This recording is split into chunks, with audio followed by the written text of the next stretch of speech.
महागठबंधन की नैया से जीतन राम मांझी उतर करके किनारे आ गए हैं और अब उनको इंतजार है कि कब उनका एडजस्टमेंट जो है वो हो जाए एनडीए में।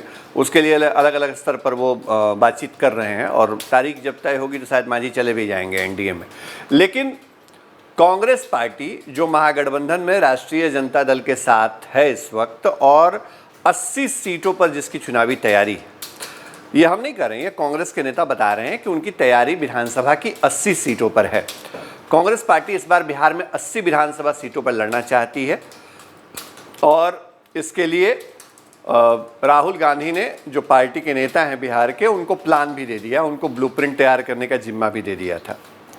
राहुल गांधी 6 अगस्त को पहली बार बिहार चुनाव के मद्देनज़र बिहार कांग्रेस के नेताओं के साथ वीडियो कॉन्फ्रेंसिंग के जरिए जुड़े थे और कई तरह के उन्होंने दिशा निर्देश दिए। नतीजा ये हुआ कि 2 दिन बाद यानी 8 अगस्त को जो बिहार के प्रभारी हैं शक्ति सिंह गोहिल, वो आनंद फानन में पटना आए। उनको एक आध और मीटिंग करनी थी पटना में महत्वपूर्ण, लेकिन एकाएक वो वापस चले गए।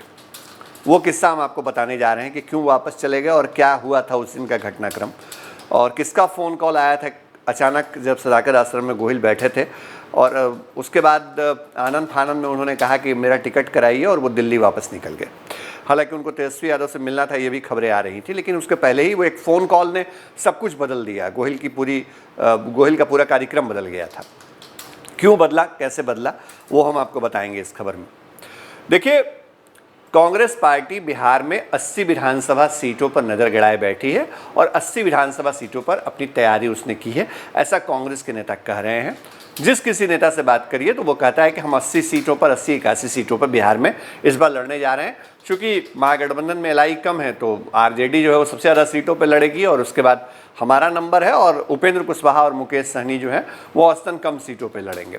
खबरें तो ये भी हैं कि राष्ट्रीय जनता दल जो है वो उपेंद्र कुशवाहा को खुद सीटें नहीं देने जा रही है, उसने कांग्रेस को ही कह दिया है कि आप सीटें कुशवाहा को दे दीजिए। अब ये अलग बात है कि अभी तक आधिकारिक तौर पे कोई बातचीत नहीं हुई है। बताया जा रहा है कि 25 अगस्त के बाद जो सीट शेयरिंग का मसला है उस पर कुछ तस्वीर साफ होनी शुरू होगी। हालांकि अभी तक स्थिति धुंधली है और कांग्रेस पार्टी जो 80 सीटों पर चुनाव लड़ने की तैयारी में जुटी है, उसके यहाँ 80 झगड़े हैं पार्टी के अंदर।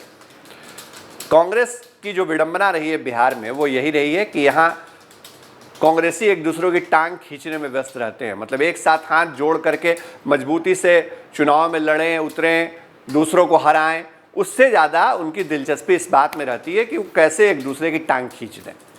और वो किस्सा जो कांग्रेस के अंदर पिछले 2-3 दशकों में हमने देखा है, वो किस्सा अभी एक बार फिर दिख रहा है चुनाव के पहले। वो किस्सा क्या है वो आपको बताने जा रहे हैं। दरअसल बड़ा दिलचस्प वाकया है कि राहुल गांधी जब वीडियो कॉन्फ्रेंसिंग के जरिए जुड़े बिहार के नेताओं से, तो उसमें 2-3 साइकिल बनाए गए थे, मतलब 2-3 चरण बनाए गए थे कि कौन कब बोलेगा और किसको राहुल गांधी सुनेंगे, कौन राहुल गांधी को सुन सकता है और कैसे कैसे अरेंजमेंट होगा, किन किन नेताओं को बोलना है। तो जब वो जो साइकिल बनाया गया था, एक जो पूरा प्रोग्राम बनाया गया था कि कैसे कैसे कब किसको बोलना है, उसमें जो सबसे महत्वपूर्ण चरण था वो अंतिम चरण था जब राहुल गांधी को बोलना था और उसके पहले जो बाकी जो नेता थे उनको सिर्फ सुनना था। लेकिन एक जो सबसे महत्वपूर्ण चरण, जो पहला चरण था, उसमें ये था कि जो कांग्रेस के विधानमंडल दल के नेता हैं और जो बिहार प्रदेश अध्यक्ष हैं और जो प्रभारी हैं, उनको बोलना था और उनको सभी लोग सुन रहे थे। उस वक्त ये सब कुछ हो रहा था। बीच का एक ऐसा वक्त आया जिसमें कुछ नेताओं को जोड़ा गया जिनको पहले से तय नहीं किया गया था, लेकिन चूंकि शक्ति सिंह गोहिल जुड़े हुए थे और राहुल गांधी के जुड़ने में वक्त था, तो उनको कहा गया कि आप बोलिए। इसी दरमियान पार्टी के जो 2 प्रमुख नेता थे जिनको बोलने का मौका नहीं मिला, अनिल शर्मा और चंदन बागची, ये दोनों नेता जो है उनको बोलने का मौका नहीं मिला, तो इसको लेकर के वो नाराज हो गए, जो हमारे पास खबर है। हालांकि बागची साहब को मैंने खुद फ़ोन लगाया था, उनसे बातचीत नहीं हो पाई, वरना उनका पक्ष भी इस खबर में मैं डालता। तो उनको बोलने का जो मौका नहीं मिला, इसके वजह से थोड़ा मामला जो है वो तूल पकड़ता दिखा और इसको लेकर के नाराज़गी कहीं ना कहीं उनके मन में है और थी। उसका रिफ्लेक्शन क्या हो रहा है पार्टी के अंदर, ज़रा वो समझाते हैं आपको। पिछले बार जब गोहिल आए थे, मतलब इस दौरे में नहीं, इसके पिछले दौरे में जब आए थे, तो उन्होंने एक बजाबता टीम बनाई थी ऑब्जर्वर्स की, जो हर जिले में जाएगी और विधानसभा सीटों के दावेदारी, उनके दावेदार, उम्मीदवार, इसको लेकर के एक रिव्यू रिपोर्ट जो है उस टीम को देनी थी। इसमें पार्टी के प्रदेश अध्यक्ष तक को जिम्मा दे दिया गया, सदानंद सिंह को जिम्मा दिया गया, निखिल कुमार जो है वो पूर्व गवर्नर, उनको भी जिम्मा दिया गया कि आप भी एक जिले में जाइए। तो बड़े बड़े नाम जो हैं उनको जिम्मा दिया गया। अखिलेश प्रसाद सिंह जो हैं वो उनको जिम्मा दिया गया कि आप जाइए गया के इलाके में। तो सभी जो प्रमुख नेता हैं वो कोरोना काल के बीच ही उन्होंने अपने अपने जिलों का रिव्यू किया, लेकिन दो नेताओं ने रिव्यू नहीं किया। ये दो नेता वही नेता हैं जो हमारे कांग्रेस के सूत्र बता रहे हैं, और ये नेता वही दो नेता हैं जिनकी नाराजगी की खबरें आ रही हैं। मतलब एक तो अनिल शर्मा जो प्रदेश कांग्रेस के पूर्व अध्यक्ष रहे हैं, और एक चंदन बागची, वो भी महत्वपूर्ण जिम्मेदारी निभा चुके हैं पार्टी के अंदर। इन दोनों नेताओं ने अपने अपने जिले का जिनको जिनको जिम्मा मिला था उस जिले में ये नहीं गए रिव्यू करने के लिए, और इन्होंने ये भी कह दिया कि आप जिससे कंप्लेन करना है आप कर दीजिए। जो कांग्रेस के प्रभारी हैं शक्ति सिंह गोहिल, उनसे इनकी शायद जो खबरें हमारे तक हैं इनकी थोड़ी तीखी बातचीत भी हुई है। तो इन्होंने ये कह दिया कि आप जिससे कंप्लेन करना है कर दीजिए, लेकिन हम आपके कहने पे जिले में जाकर के रिव्यू नहीं करेंगे। तो संगठन की स्थिति ये है। राहुल गांधी जब पार्टी के नेताओं के साथ वर्चुअल मीटिंग करते हैं तो उसमें बड़े बड़े दावे जो पार्टी के नेता है वो करते हैं, लेकिन ज़मीनी स्तर पे जो कोऑर्डिनेशन है वो कांग्रेस के नेताओं के अंदर नहीं दिख रही है। तो चुनाव के पहले ये बड़ी चिंता है कांग्रेस के लिए।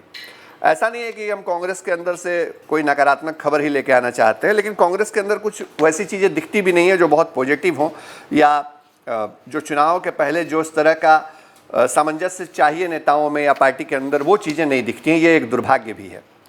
अब एक नया विवाद हुआ है कांग्रेस में। हालांकि ये विवाद भी गोहिल के दौरे के वक्त ही शुरू हुआ था, पिछले दौरे के वक्त जब जुलाई में गोहिल आए थे, लेकिन अब ये विवाद एक बार फिर बड़ा हो गया है। जो कांग्रेस के बिहार में उपाध्यक्ष रहे हैं कैलाश पाल, उन्होंने राहुल गांधी और कांग्रेस अलाकमान सोनिया गांधी को पत्र लिखा है। कैलाश पाल राहुल गांधी से हम मांग कर रहे हैं, सोनिया गांधी को यह कह रहे हैं कि बिहार में विधानसभा चुनाव के दौरान पिछड़ा और अति पिछड़ा तबके को जो भागीदारी है वो मिलनी चाहिए। और इसका सवाल उन्होंने गोहिल के सामने भी उठाया था। जब सदाकत आश्रम में उनको बोलने का मौका नहीं मिला तो उन्होंने कहा कि वो तमाम पदों से इस्तीफा देते हैं, छोड़ते हैं। हमने इस मसले पर आज कैलाश पाल से बात करने की कोशिश की, लेकिन वो फिलहाल गया में है। जब वो पटना आएंगे तो हम संपर्क करेंगे उनसे और पूछेंगे कि आखिर ऐसा क्या हो गया। कैलाश पाल ऐसा नहीं है कि बहुत पुराने कांग्रेसी हैं, वो भी दूसरी जगह से आए हैं। पार्टी ने उनको एक महत्वपूर्ण भूमिका दी। कांग्रेस के जो विधान पार्षद हैं प्रेमचंद मिश्रा, उनसे हमारी बातचीत हो रही थी। उन्होंने कहा कि कांग्रेस ने उन नेताओं को हमेशा तरजीह दिया है कांग्रेस नेतृत्व ने, जो बाहर से आए और खास तौर पे पिछड़ा, अल्पसंख्यक और जो दलित तबके से आने वाले। पार्टी के जो अशोक चौधरी अध्यक्ष हुआ करते थे वो दलित तबके से आते थे और उनको पार्टी ने लंबे वक्त तक जिम्मेदारी दी। लेकिन अब जब वो पार्टी छोड़ के चले गए तो मदन मोहन झा जो ब्राह्मण हैं उनको जिम्मेदारी दी गई है। तो कांग्रेस सबको लेके चलती है। प्रेमचंद मिश्रा ये हमको बता रहे थे, और ये दिखता भी है कि ये स्थिति है। लेकिन अब पिछड़ा और अति पिछड़ा को लेकर के कैलाश पाल जो है वो मुखर हैं। कैलाश पाल ने राहुल गांधी और सोनिया गांधी को पत्र लिखा है। तो विधानसभा चुनाव के पहले जो विवाद है उसका सिलसिला शुरू हो गया है, और शक्ति सिंह गोहिल जिनका जो दौरा था 8 अगस्त को जब पटना पहुंचे थे, तो खबर ये थी कि 9 अगस्त को जब वो सदानंद सिंह से मिले 8 अगस्त को और निखिल कुमार से, उसके बाद खबर ये थी कि तेजस्वी यादव से उनकी मुलाकात हो सकती है। हालांकि उसको ऑफिशियल नहीं रखा गया था, लेकिन जो हमारे कांग्रेस के सूत्र हैं वो हमको बता रहे हैं कि गोहिल इंतजार कर रहे थे कि तेजस्वी यादव के यहाँ से कन्फर्मेशन होगा समय का और वो शाम के वक्त जाएंगे या रात में डिनर पर बैठेंगे। लेकिन उसके पहले ही दोपहर में उनको एक फ़ोन कॉल आया और अचानक से जो उनका कार्यक्रम रात तक चलने वाला था पटना दौरे का, वो कार्यक्रम उन्होंने रद्द कर दिया और वो वापस लौट गए। चर्चा है कि यह फोन राष्ट्रीय जनता दल के एक बड़े नेता का था। इस नेता ने शक्ति सिंह गोहिल को यह कह दिया कि आप तेजस्वी यादव से मिलने की आपकी ज़रूरत नहीं है, आप छोड़ दीजिए, दिल्ली चले जाइए, क्योंकि अब जो भी बात होगी वो दिल्ली में होगी और अलाकमान से होगी। मतलब बिहार के नेता और बिहार के जो प्रभारी हैं शक्ति सिंह गोहिल, उनकी भूमिका को आरजेडी ने बहुत लिमिटेड कर दिया सीट शेयरिंग के मुद्दे पर। ये हमारे पास खबर है, ये खबर हम आपको बता रहे हैं।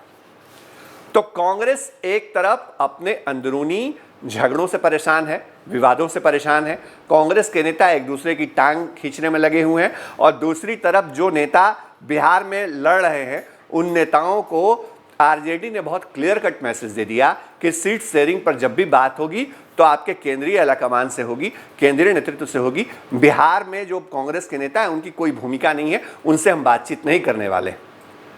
और जब ये मैसेज दे दिया गया शक्ति सिंह गोहिल को तो वापस लौट गए। आनंद फानन में जो पार्टी के एक प्रमुख नेता हैं, उनके एक परिवार के ही लोग हैं, उनका एक ट्रैवल एजेंसी इनकी चलती है, तो आनंद फानन में उनसे बोल करके टिकट कराया गया और शक्ति सिंह गोहिल दोपहर के वक्त ही निकल गए। किसी को पता चला, किसी को नहीं पता चला। थोड़ी देर पहले तक शक्ति सिंह गोहिल सदाकत आश्रम में बैठ करके 9 तारीख को लोगों से मिल रहे थे, चुनाव पर चर्चा कर रहे थे, रणनीति बना रहे थे, लेकिन एकाएक उन्होंने अपना बोरिया बिस्तर समेटा और वो निकल गए। तब से शक्ति सिंह गोहिल बिहार के दौरे पर नहीं आए हैं, बिहार में कोई एक्टिविटी उनकी नहीं है। सीट शेयरिंग को लेकर के जो खबर आ रही है कि 25 अगस्त के बाद शायद तेजस्वी यादव दिल्ली जाएं तो कोई बातचीत आगे बढ़े, या अगर वो रांची जाते हैं या जो भी जैसे हो तो उस पर कदम तब आगे बढ़ेंगे। कांग्रेस के लिए 80 सीटों का दावा और साथ ही साथ 77 मुसीबतें, ये हालात हैं। तमाम खबरें, तमाम अपडेट आपके लिए लाते रहेंगे, क्योंकि हम फर्स्ट बिहार हैं।